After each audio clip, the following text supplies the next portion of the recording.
My name is Billy. I work at Liburdi and I'm a CNC machinist. As a CNC machinist, my role here pretty much is to set up the 3-axis and 5-axis CNC milling machines.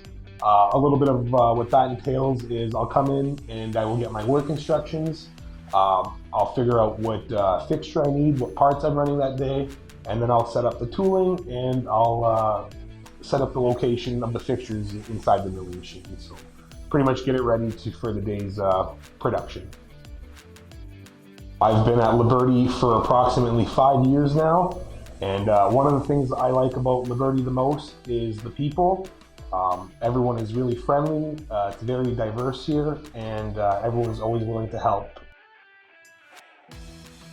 So one of the most valuable things I think I've learned at Liburdi is definitely to get along well with others and teamwork, and to really take responsibility and pride and ownership in your job.